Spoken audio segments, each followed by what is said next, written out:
ताणं नमो सिद्धाणं नमो आयर्याणं नमो वज्रायाणं नमो लोये सव्यसावुणं जीवमजीवमदव्वं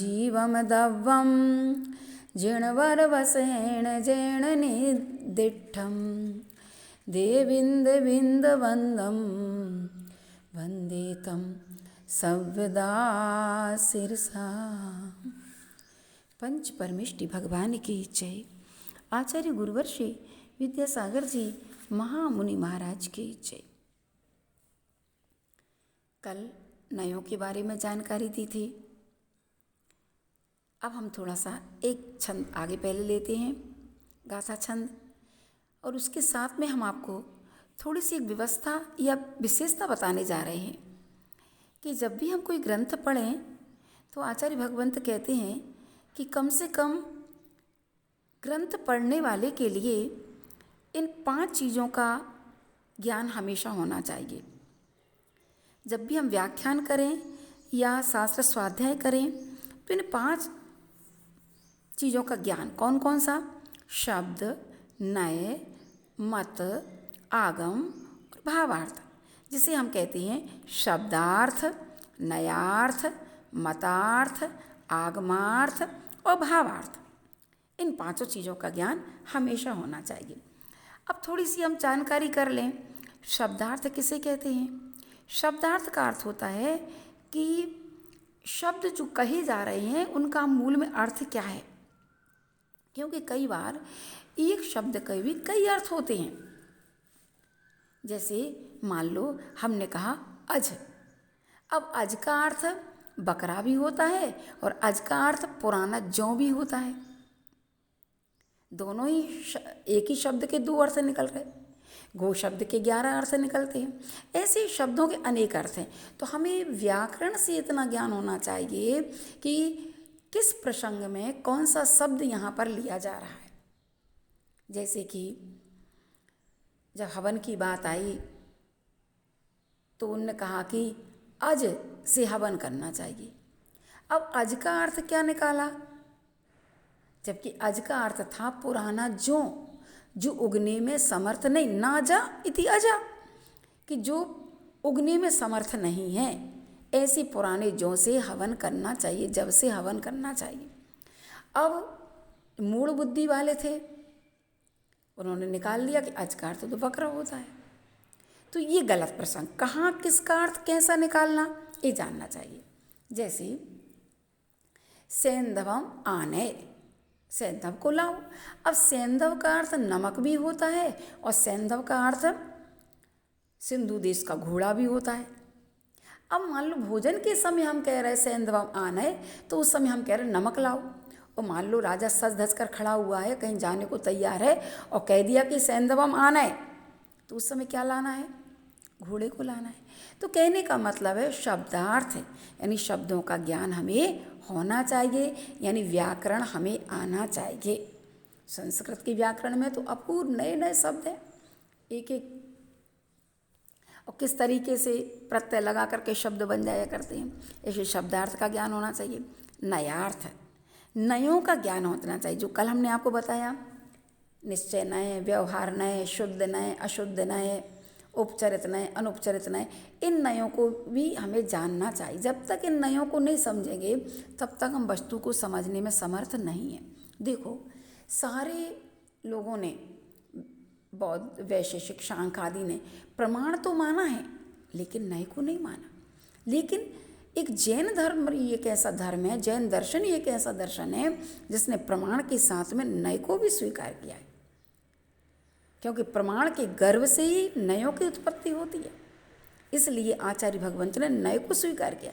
बिना नय के से हम प्रमाण को नहीं जान सकते, वस्तु को नहीं जान सकते हैं। वस्तु तो अनंत धर्मात्मक है और अनंत धर्मों के लिए अनंत नय चाहिए। एक नय से एक ही वस्तु को जानेंगे हम। इसलिए आचार्य भगवंत ने कहा है कि नयों को जानो, और बिना नयों को समझे आज वाद विवाद हो रहे हैं, क्योंकि हम एक ही नय से सारी उसमें लगाते चले जा रहे हैं। इसलिए नयों को जानना अनिवार्य है। ये तो बहुत शॉर्ट में आपको नए बताए हैं। जब नए चक्र पढ़ोगे तो आपको लगेगा कि बताओ कितने नए। वक्ता के अभिप्राय को नए कहते हैं। वक्ता किस नए से कौन सी बात कह रहा है ये समझो। कब निश्चय नए की बात को प्रमुख कर रहा है, कब व्यवहार को गौण कर रहा है। हमेशा मुख्य गौण की व्यवस्था रहती है नयों में। आचार्य समंत भद्रदेव महाराज कहते हैं, ययेव नित्य क्षणिकादयो नया मिथोनपेक्षा स्वपर प्रणासिना तयेव तत्व विमलस्यते मुनि परस्परीक्षा स्वपरोपकारिण। यदि ये नए परस्पर निरपेक्ष हो जाएंगे तो दोनों का नाश हो जाएगा, और परस्पर सापेक्ष होंगे तो दोनों एक दूसरे के पूरक बन के चलेंगे। इसलिए हमारे यहाँ 36 का अंक नहीं 63 का अंक है। दोनों एक दूसरे की तरफ मुख करके रहते हैं, वो नए कहलाते हैं एक दूसरे की अपेक्षा। इसलिए आचार्य उमा स्वामी महाराज जी ने कहा, अर्पिता नर्पित सिद्धे। अर्पित और अनर्पित वक्ता को ये ज्ञान होना चाहिए, मुझे किस समय कौन सी बात को मुख्य करना है और कौन सी बात को गौण करना है। निराकरण नहीं करना, रहित नहीं करना, गौण। गौण और मुख्य की व्यवस्था होती है। जैसे अभी हम आपको अध्यात्म ग्रंथ पढ़ा रहे हैं, तो अध्यात्म ग्रंथ की मुख्यता है, अध्यात्म के नयों की मुख्यता है, और आगम की नयों की गौणता है। लेकिन जब आगम ग्रंथ पढ़ाएंगे तो प्रमुखता हम उसकी देंगे और इसको गौण कर देंगे। तो हमेशा मुख्य गौण की व्यवस्था को लेके चलना चाहिए। तो नए सापेक्ष नए सम्यक कहलाते हैं और निरपेक्ष नए मिथ्या कहलाते हैं। सापेक्ष का मतलब जो एक दूसरे की अपेक्षा को लेके चलता है वो सापेक्ष है, और जो एक दूसरे को हटा करके चलता है वो निरपेक्ष नय कहलाता है। तो अपने यहाँ आचार्य भगवंतों ने सापेक्ष नय को ही सम्यक ज्ञान कहा है, सम्यक नय कहा है। तो सम्यक नय जान लेना चाहिए, तो नयार्थों का ज्ञान होना चाहिए। इसलिए हमने आपको नय का ज्ञान करा दिया। इसके बाद क्या आया, मतार्थ। मतार्थ यानी किस मत का खंडन करने के लिए कौन सी बात कही जा रही है। अभी जे दूसरा छंद गाथा छंद पढ़ेंगे ना, तब आपको इसमें थोड़ा सा मतों की बात भी बताएंगे। तो मत किस मत का खंडन करने के लिए कौन सी बात कही जाती है, ये मत कहलाते हैं। आगमार्थ, आगम परंपरा का भी ज्ञान होना चाहिए कि हमारे आचार्य भगवंतों ने कौन सी बात कहाँ कैसे कही है, उसको लेकर के हमें चलना चाहिए, वो कहलाता है आगमार्थ। और इसके बाद लास्ट में है भावार्थ। लेकिन आजकल वर्तमान में लोग पुरुषार्थ तो करते नहीं हैं, शब्दार्थ, नयार्थ, मतार्थ और आगमार्थ को तो जानते नहीं हैं, सीधा भावार्थ पकी पकाई खिचड़ी खाना चाहते हैं। लेकिन नहीं, स्वयं पकाओ तो और आनंद आता है। इसलिए इन 5 चीज़ों का हमें ज़रूर ज्ञान होना चाहिए, और यथासंभव हमें ग्रंथ जब पढ़ें तो उसमें लगा लेना चाहिए। अपन अब दूसरे छंद का उच्चारण करते हैं। जीवो उव ओगमो अमुत्तिकत्ता सदेह परिमाणो भोक्ता संसारत्थो सिद्धोसो विश्वसो डगई। पुनः उच्चारण करते हैं। जीवो उव ओगमो अमुत्तिकत्ता सदेह परिमाणो भोक्ता संसारत्थो सिद्धोसो विश्वसो डगई। अब आचार्य भगवंत कहते हैं कि इस छंद में 9 बातें बताई हैं। सबसे पहले बताया कि जीव उपयोगमय, अमूर्तिक, कर्ता, स्वदेह परिमाण वाला, भोक्ता, संसार में स्थित, सिद्ध और विश्रसा ऊर्ध्वगमन। ये 9 चीज़ें हैं जो आगे अधिकारों में बताई जाएंगी, आगे की गाथा छंदों में बताई जाएंगी, अधिकार में नहीं, गाथा छंदों में। लेकिन इनको क्यों रखा, तो ये अन्य मतों का खंडन के लिए और जिन मत का मंडन करने के लिए आचार्य भगवंत ने इसमें ये बात लिखी है। मान लो जीव तो हम मानते ही हैं, लेकिन जो जीव नहीं मानता, कौन नहीं मानता, चार्वाक मत जीव को स्वीकार नहीं करता। वो क्या मानता है, पंचभूतों से जीव की उत्पत्ति होती है। तो आचार्य भगवंत कहते नहीं, पंचभूतों से जीव की उत्पत्ति माने तो हम भोजन पकाते हैं, बटलोई में हम दाल भात पका रहे, उसमें पांचों तत्व मिल गए तो जीव हो जाना चाहिए। कहते नहीं, जीव अलग स्वतंत्र तत्व है, स्वतंत्र द्रव्य है। इसलिए चार्वाक मत का खंडन करने के लिए यहाँ पर सबसे पहले जीव की बात कही है। तो जीव की सिद्धि चार्वाक मत के प्रति है, तो चार्वाक मत का खंडन करना है और जिन मत का मंडन करना है। अब आगे कहा उन्होंने उपयोगो, उन्होंने क्या, उपयोगमय। जीव कैसा, उपयोगमय है। उपयोग बाहर से नहीं लाया जाता, अपने अंदर ही उपयोग है, ज्ञान उपयोग और दर्शन उपयोग। तो ज्ञान दर्शन उपयोग लक्षणम नैयायिकम प्रति, जो नैयायिक मत है वो उपयोगमय आत्मा को नहीं मानता, वो तो उससे समवाय संबंध से जोड़ता है कि कोई बाहर चीज़ है और उससे हम जोड़ेंगे। तो कहते नहीं, हमारा तो तादात्म्य संबंध है जीव के साथ में ज्ञान और दर्शन का, कभी भी ज्ञान और दर्शन को हम जुदा नहीं कर सकेंगे। इसलिए नैयायिकों के मत का खंडन करने के लिए और अपने मत का मंडन करने के लिए उपयोगमय कहा। अमुत्ति, अब अमूर्त कौन नहीं मानता, चार्वाक तो जीव को मानता ही नहीं है, लेकिन भट्ट चार्वाक मत एक और है। इन दोनों के प्रति आचार्यों ने अमूर्त माना है जीव को। अमूर्त जीव स्थापनम भट्ट चार्वाक द्वयम, भट्ट चार्वाक मत के प्रति, क्योंकि वो मूर्त मानता, जो दिखता है वो स्वीकार करता, जो नहीं दिखता उसे स्वीकार नहीं करता, ऐसे भी मत है। तो उसका खंडन करने के लिए कहा नहीं, ये जीव दिखता नहीं है, अमूर्त स्वभाव है। ये जो हम देख रहे हैं बाहर में, एक इंद्रिय दो इंद्रिय आदि या पंचेंद्रिय आदि, ये तो बहुत स्थूल चीज़ है, कर्म सापेक्ष है, इसलिए जीव दिखाई दे रहा है। वैसे स्वभाव देखें तो जीव का अमूर्त ही है। जरा थोड़ा अपन ठंडे दिमाग से सोचें कि जब व्यक्ति मरता है तो कभी आपने आत्मा को निकलते हुए देखा? श्वास चल रही है, श्वास चलते चलते बंद हो गई, चली गई आत्मा, बस दिखी क्या?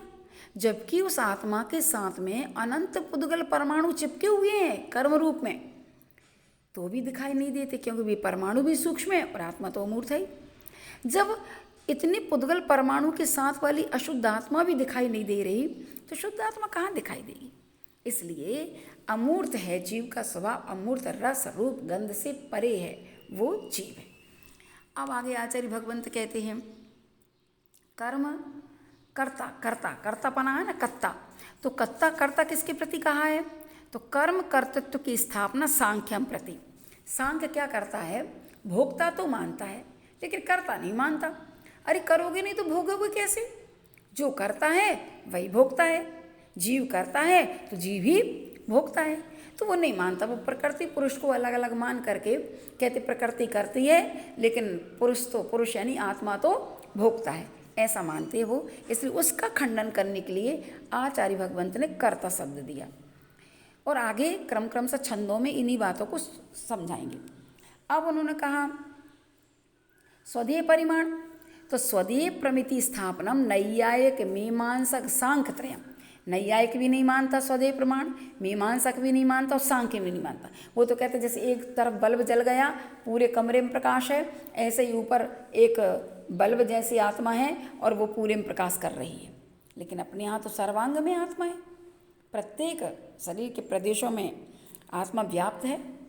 तो यहाँ पर स्वदेह परिमाण वाला स्वीकार किया। इन मत का खंडन करने के लिए नैयायिक, वैशेषिक और मीमांसक और सांख्य को का खंडन करने के लिए स्वदेह परिमाण को स्वीकार किया। भोक्ता, अब बौद्ध क्या है, कर्ता तो मानता कि मैंने किया है लेकिन भोक्ता नहीं है, क्योंकि क्षणिकवादी है, तुरंत ही वो समाप्त कर देता है जीव वस्तु के लिए, तो भोक्ता नहीं मान पाता। तो आचार्य भगवंत कहते नहीं, जो करता है वो भोक्ता भी है। इसलिए जीव ने परिणाम किए हैं तो जीव परिणामों का भोक्ता भी है। जो उसने कर्म बांधे फिर उसका फल भी जीव ही भोगेगा। तो बौद्धों के प्रति जो क्षणिकवादी वाला है उसका खंडन करने के लिए कर्म भोक्तृत्व का व्याख्यान किया है। संसारस्था, संसार की स्थापना, संसारस्थ व्याख्यान किसके लिए कहा? सदा से। सदा से कहते हैं ऐसा कोई जीव हो हमेशा ही शिव है। अरे बिना संसार के व्यक्ति मोक्ष कैसे जाएगा? संसारी जीव ही मोक्ष जाता है, इसलिए संसार में स्थित जीव है और जब वह पुरुषार्थ करता है तो मोक्ष की प्राप्ति कर लेता है। इसलिए सदाशिव का खंडन करने के लिए ये संसारस्थ दिया। अब सिद्धत्व व्याख्यान भट्टाचार्य वाक्य के प्रति, क्योंकि वो जीव को मानते ही नहीं है तो सिद्धत्व को भी स्वीकार नहीं करते, इसलिए उनका खंडन करने के लिए सिद्धत्व का व्याख्यान किया। और विश्वसो गमई माने ऊर्ध्वगमन, स्वभाव से ही ऊर्ध्वगमन है, ऐसा नहीं। मांडलिका ग्रंथकारा, ऊर्ध्वगति स्वभाव का कथन मांडलिका ग्रंथकार के प्रति है, जो कहते घूमता रहता, वो शुद्ध जीव परमात्मा घूम रहा है, ऐसा नहीं है। अपने यहाँ तो जैसे ही सिद्ध हुआ तो तुरंत तनुवात्मा में जाकर के स्थिर हो जाता है। तो मांडलिका का निराकरण करने के लिए ऊर्ध्वगति स्वभाव का कथन किया है।